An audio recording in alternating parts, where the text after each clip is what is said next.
by 43, and your final winning Jumbo Bucks auto number is 41. Hello, TTO. It's your game, Georgia. Sunny and seasonable weather returns for Friday, and it's going to be a wonderful weekend. Next week, though, we'll see another big cool down with some chances of rain. I'll have all the details coming up. Right now on News Channel 6 at 11, McDuffie County is honoring those who gave a helping hand to the community after Hurricane Helene.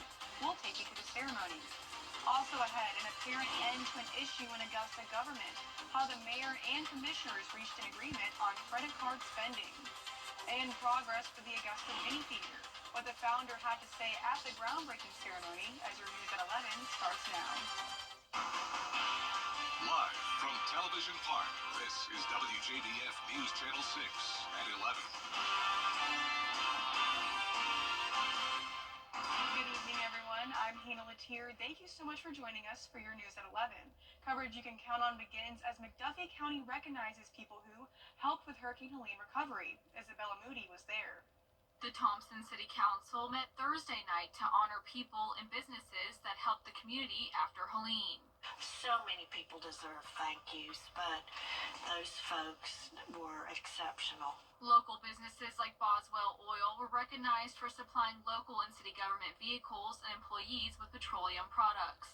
Also, Bennett Dudley with Dudley Nurseries for letting the county use a warehouse to store supplies for GEMA that would be distributed to the community. They're always there for us, the Sheriff's Department, Manitoba County Sheriff's Department, the City of Thompson, and the county are all great partners for us to have going forward and things that they've done in the past with us. So doing things for the county is just a no-brainer. Dudley also helped his community in Augusta, cleaning the streets in his neighborhood, including Highland Avenue, Millage Road, Summervault Way, and helping friends. Glad that we were fortunate enough to not have any damage at our house. So I just felt obligated to help everybody else because we had no damage. Plus I had the access to the equipment, which really helps. A McDuffie County resident was honored for helping organize and distribute necessities to different distribution sites in the county and surrounding counties. I appreciate the recognition, and it was very, very sweet of the thought, but I didn't have any anticipation to do it. That's not what I did it for. I'm a servant to the community. Council members hope one thing continues after hurricane relief efforts are done. If anything comes out of this disaster that is good, is that I would like to see that spirit of neighbor helping neighbor continue. They also recognized those who helped revitalize the Thompson City Cemetery since they were unable to due to the storm. In Thompson, Isabella Moody, WJBF News Channel 6. Damage on campus thanks to Hurricane Helene. Payne College keeps finding more trouble spots that need to be fixed. The total cost for the devastation at the college is estimated at around $4 million. Several parts of the campus, like the administration building, residence halls, and the president's office, were impacted. Currently, school leaders are working to raise money for temporary solutions as the recent rain has uncovered cracks and holes in decades-old buildings. Staff saying they need all the help they can get. Internally, there's a lot of damage. For every roof that is damaged, there's interior damage inside of those buildings. For every roof, there's a significant amount of interior damage. For monetary donations and resourceful equipment to help put the campus back together, you can contact hcarter@payne.edu. And it's time now for our first check of the weather. Here's Chief Meteorologist Jenna Petracci. Jenna, tell us more about that nice weather coming this weekend. I know. I'm very excited for the beautiful fall weather that we'll have on Friday, Saturday, and again on Sunday. It'll be nothing like how it was today. It was definitely a very cloudy and damp day. Notice the entire CSRA picked up on just at least a little bit of drizzle, with rainfall totals anywhere from just trace amounts to around 3/4 of an inch. Highest amounts were in some of our northwestern and northeastern counties. And right now on our Terry Lambert Hyundai Skyview cam, we're left with the cloud cover, a little bit breezy out there, but no more rain. Today, Augusta Bush Field got 0.5 inches of rain roughly. This morning we started out at 51 degrees, so a chilly start with that rain and didn't warm up much at all. Only a 6-degree difference between our low and high temperature. That usually only happens when we're in the wedge setup, so that was the case today. That's why we were well below average. We had that northeast wind coming in along with all the moisture from the front. 55 in Allendale, 51 in Evans, some upper 40s here and there as well. Aiken, you're at 49 degrees, Wrightsville at 55, and 49 in Edgefield as well. 11-mile-per-hour winds now in Augusta, 7 in Edgefield and Aiken, 9 in Barnwell and Gibson. The winds are going to bring in that chilly air tonight, so satellite and radar not showing any rain anymore. Notice the cold front came through, so the cold air moving in behind it. Showers off the coast with low pressure over North Carolina. As we look ahead here, back to sunshine tomorrow, a beautiful weekend on tap. Temperatures will be comfortable in the afternoons, around 70 degrees, but still around 40 in the mornings. Coming up, I'll have a look at your full 10-day forecast, but back to you, Hannah. All right, Jenna, thank you. This just in, a man was shot and killed on East Chapman Street in Richmond County. He was pronounced dead on the scene, and we'll keep you updated on the investigation. It's been a long, simmering battle for Augusta city leaders. Since July, the mayor and some commissioners have been at odds over the city credit card policy. Well, that now looks to be over. George Escala has the story. For Augusta's mayor, it's a credit card policy he can finally work with. For months now, it's been a distraction as to how the mayor can run his office. I'm glad to have it behind us. Last summer, Mayor Johnson asking to be reimbursed for about $50,000 after using his personal credit card for office expenses. The mayor declining a city card because of its $500 a day limit. No mayor should have to ask for approval to spend money that's already designated in his budget, certainly more than $500. So that's why I never accepted the credit card from the beginning. Commissioners directing the administrator to develop a new credit card policy under the proposal being recommended by the Finance Committee. The mayor is required to use a city card, but with a $15,000 limit.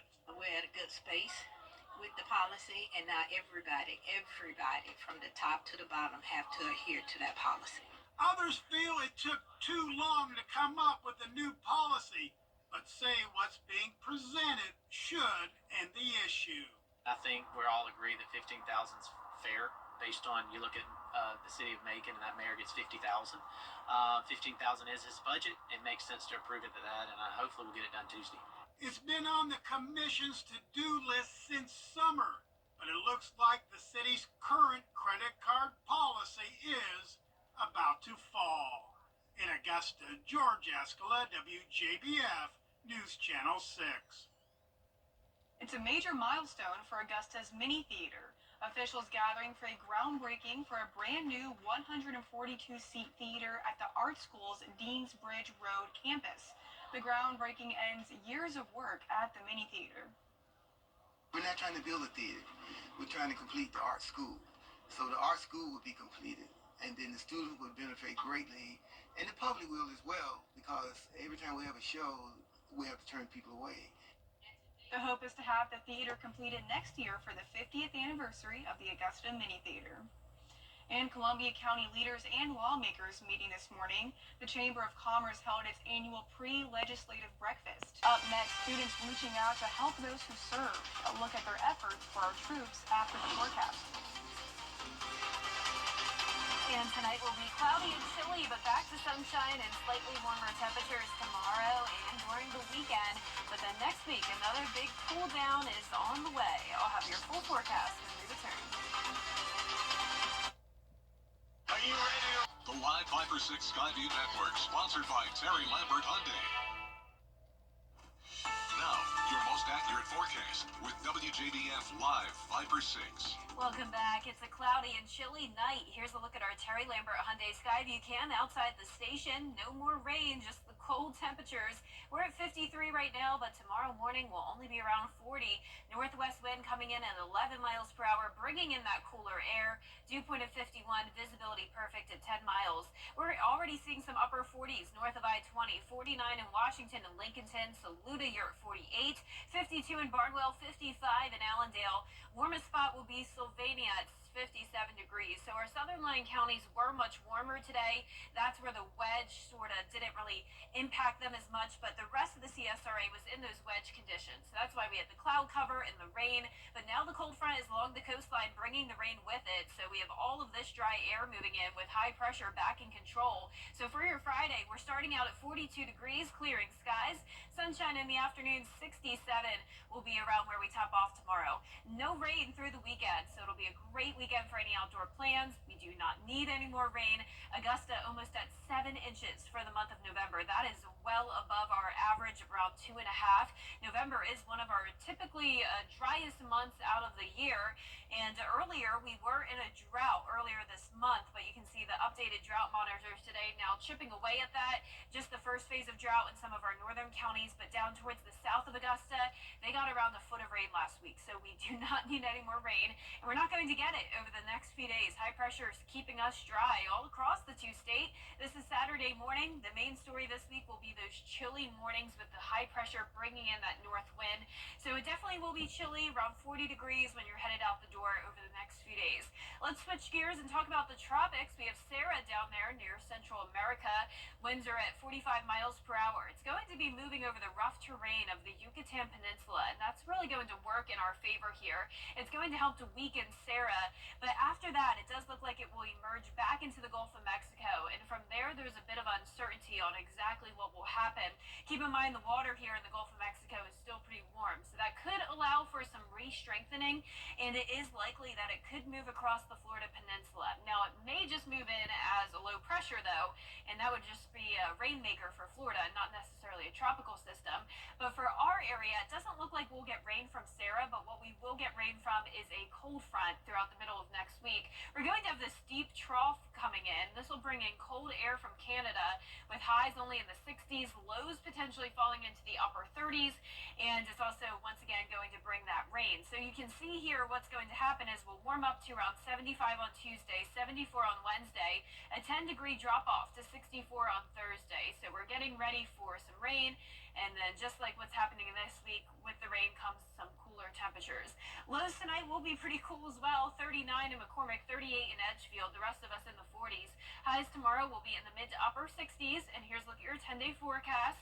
So we're warming up on Sunday back into the low 70s, up to 75 on Tuesday, mostly cloudy with those rain chances. Then down to 64 on Thursday and only around 60 degrees next weekend. Lows around 40, potentially some upper 30s. So it's definitely getting more and more colder outside, Hannah. It's feeling like that time of the year. It's okay, though, because I'm ready to start breaking out my fall wardrobe. I think I've already, used all my summer clothes. Yeah, I know a lot of more people winter are ready clothes. for it. Yep. Well, thank you, Jen. I appreciate it. One of our local schools is starting a new holiday tradition to serve our soldiers. 8th graders at Augusta Christian schools have been asked to make care packages for deployed service members overseas. After hearing from 2 veterans, they worked together to pack boxes full of snacks, goodies, and handwritten letters from each student. School leaders say this effort drives home the school's focus. Doing this and letting the kids see where they're going, and these military men sharing their hearts about what it feels like to get these boxes when they're away from home, it's just very meaningful, and I want my kids to be mission-minded. With Warren Baptist Church's Grovetown campus to take care of the shipping costs, and will send the boxes in time for the holidays. Still ahead, President-elect Donald Trump's nomination for Attorney General has surprised many people, including Republicans. Details on Trump's newest addition to his administration, when coverage you can count on continues. But first, the winning numbers for tonight's South Carolina lottery are Pick 3, 036, and the Pick 4 winning numbers 9423, Fireball 9. And great leather colors, only at Rooms to Go. The Giving Your Best Award salutes volunteers in the CSRA for going above and beyond in our community. The Giving Your Best partners congratulate David Mew and Corey Gordon, founders of the Manhood Tour. Their organizations filling a need in the community and offering support and encouragement for fathers and father figures raising the next generation.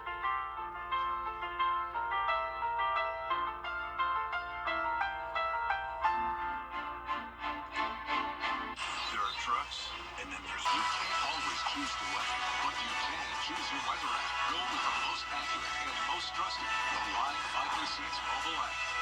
today. The South Carolina women's basketball team opened up their season at Colonial Life Arena with a commanding win over Coppin State. And the players and staffers lined up one by one mid-court prior to the game. Then South Carolina also unveiling their 2024 National Championship banner with some championship confetti lining up besides the 2017 and 2022 national banners. And the game was closely contested in the first quarter, a defensive battle. Malaysia Fulwiley with the steal. She passes it to Chloe Kitts in transition, then finds Miriam Dowda, who's double teamed, but she gets the bucket and the foul to go up 18-16. Now second quarter, Gamecocks with great ball movement kicks it out to Fulwiley with the corner three, and the Gamecock bench loving it as well. And Tahina Paopao with the Smith move. She dishes it out to Sanaya Fagan. Then it is Paopao who drives herself and nails the off-balance shot. And then to top it all off, Bree Hall drains the three.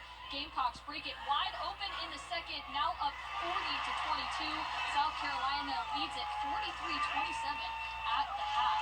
Gamecocks get the 92-60 win.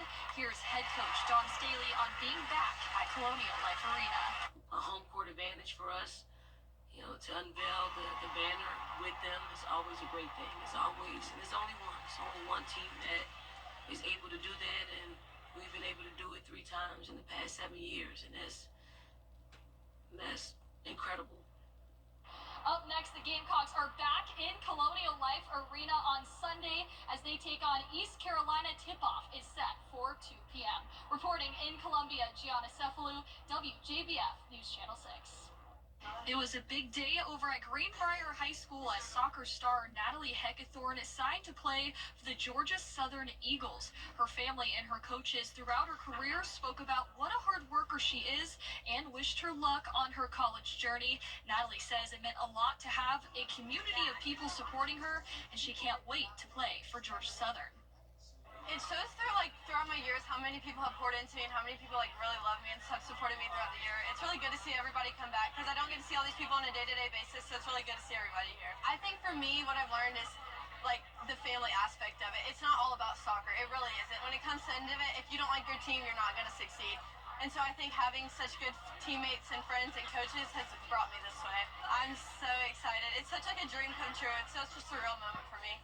And if today wasn't big enough, it was also her 18th birthday. A huge congratulations to Natalie Heckathorn and her family. Tickets for the Border Bowl will be on sale this week. The annual game pits the best high school seniors from Georgia against those from South Carolina. Those tickets go on sale Friday. This year, they'll be digital and cost $10 plus a $1 service charge up until the day of the game. On the day of the game, they'll be $15, and we'll have a link at WJBF.com starting Friday where you can buy tickets. The Border Bowl will be held January 11th at 1 p.m., and it will be at Strom Thurmond High School in Edgefield County. Parking will be $5 cash. Lose yourself in the magic of the most wonderful times. The News Channel 6 mobile app is now even better. Download it today. We have a beautiful sunny weekend to look forward to. Temperature is still chilly in the mornings, but very comfortable in the afternoons. Upper 60s, low 70s, up to 75 next Tuesday. Some slight rain chances, and then another big cool down.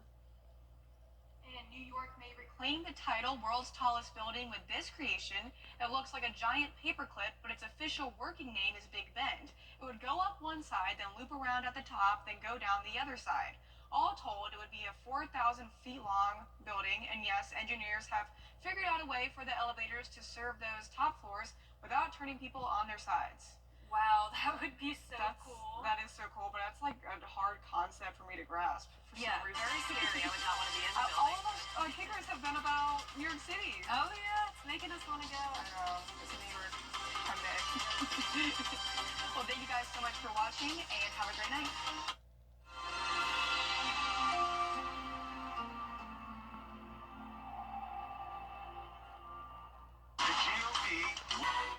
No broccoli in the casserole, right? No. Hey, Dad. Can I sit at the grown-ups table this year?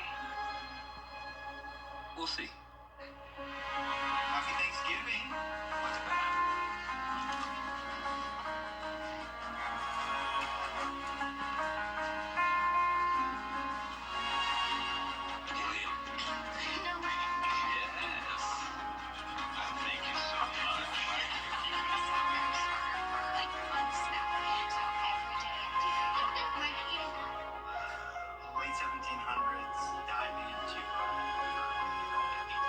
keep an eye on